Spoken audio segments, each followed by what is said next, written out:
sou a Gisele Góes, eu sou aluna de graduação do Senai Cimatec, em Salvador, Bahia, e hoje eu vim abordar um pouco sobre a prospecção tecnológica de biocatalisadores aplicada à bioenergia.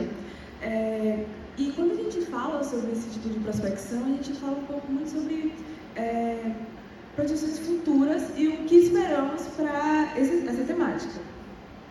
Bom, e sob a orientação do professor Fernando Pellegrini, Ana Lúcia Barbosa e Gustavo. Bom, hoje eu vou apresentar um pouco mais da minha introdução, abordando sobre o tema, os meus objetivos principais, a metodologia utilizada para este trabalho, um pouco mais dos resultados e as conclusões. Bom, abordando um pouco mais sobre os biocatalisadores para vocês, eles são catalisadores em reações bioquímicas relacionadas a organismos vivos. Então, como a gente tem que os biocatalisadores, eles são tidos como mais estáveis e ainda mais resistentes quando comparado aos tipos químicos. Então, eles emitem um menor índice de dióxido de carbono. Então, isso acaba tendo mais vantagens, tanto para a minimização do impacto ambiental. Então, temos também diferentes tipos de enzima que eles podem ser utilizados. Então, isso pode gerar diversos tipos de biocombustíveis e, dessa forma, a gente tem um impacto muito positivo para a sociedade. E, com isso, essa geração de bioenergia se torna uma alternativa tanto para o reaproveitamento de resíduos. Podemos utilizar tanto para a parte de fluidos quanto para a parte de resíduos sólidos. Dentre os sistemas, a produção de hidrogênio a partir da fermentação, além da produção do biogás, por meio da digestão anaeróbica, se torna também uma dessas possibilidades. Então, o biodiesel tem se tornado também uma ótima alternativa, já que no Brasil a gente tem uma produção de cerca de 5,3 bilhões de litros desse biocombustível somente em 2018, tendo um crescimento exponencial ao longo dos anos. Então, o objetivo do meu trabalho foi levantar e mapear os principais detentores desse tipo de patente, tecnologias e inovações, tanto para os biocatalisadores associados à bioenergia. Bom, a metodologia que eu utilizei para a realização desse trabalho foi, primeiro, tanto a seleção dos artigos e patentes utilizados, utilizando as palavras-chave corretas e que fizessem mais sentido para a minha temática de pesquisa. Essas foram as palavras-chave e as combinações de palavras-chave utilizadas, tanto a parte de biocatalyst, biocatalyst applied to bioenergy, biodiesel, enzymes. E, a partir disso, a busca e a seleção bibliográfica. Foi utilizado o Devert, não sei se vocês já ouviram falar sobre o Devert, mas ele é o maior concessor de patentes que temos atualmente. Então, ele tem cerca de 44 autoridades mundiais em cerca de 90 países. Então, a sua utilização ela acaba sendo muito ampla para que a gente possa ter essa pesquisa de uma maneira mais geral. Além disso, a gente tem a interpretação desses resultados para que faça sentido para o que a gente está pesquisando. E dando essa análise crítica para que a gente tenha nossas principais conclusões para a nossa aplicação.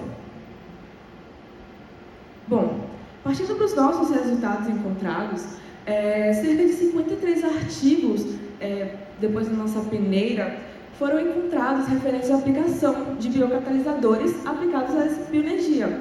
A gente teve aqui que os Estados Unidos se tornou um destaque como o principal depositante. Aqui nesse mapa, localizado à direita, na parte colorida, a gente encontra os países que contêm algum tipo de depósito. A gente teve os Estados Unidos como o principal depositante.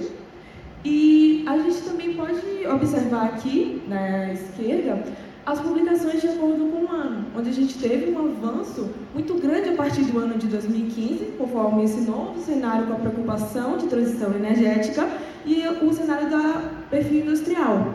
Como passamos por um período muito difícil, tanto na parte da pesquisa, a gente percebe que houve uma redução da publicação aqui, nesse período de 2020 a 2022, então isso acaba gerando muitos impactos, para quando a gente trata de transição energética, de energia limpa, mas estamos retornando para que a gente tenha cada vez mais uma transição energética mais sustentável.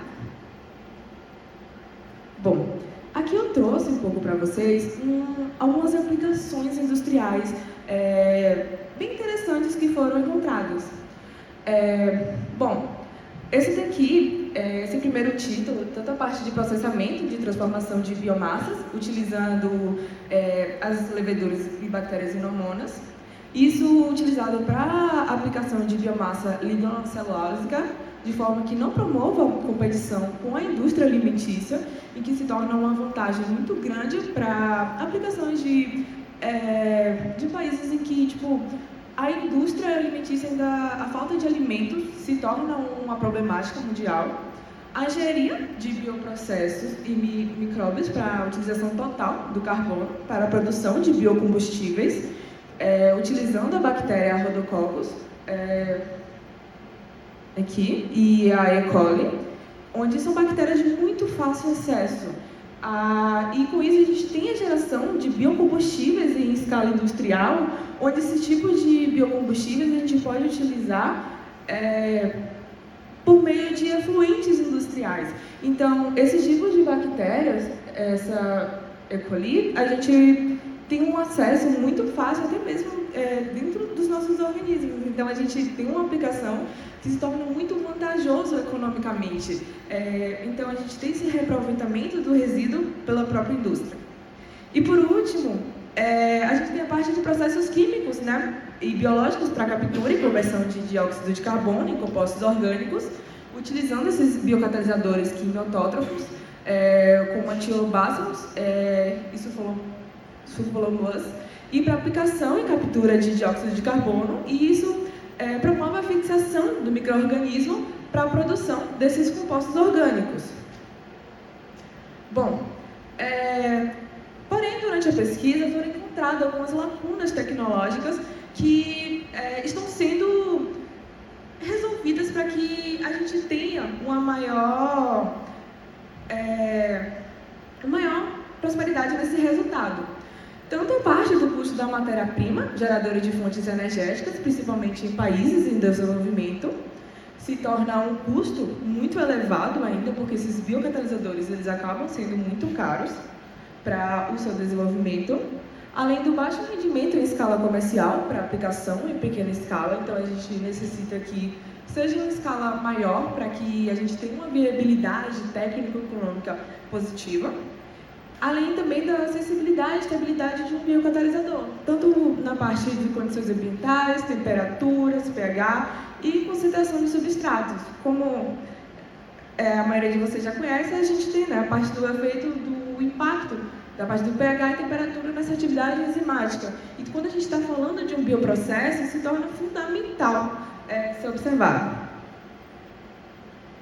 E com isso, avaliando a maturidade tecnológica da minha pesquisa, a gente teve o TRL, que é o Technology Readiness Level, que se torna a análise da maturidade técnica de tecnologia de acordo com as etapas de pesquisa e de sua implementação.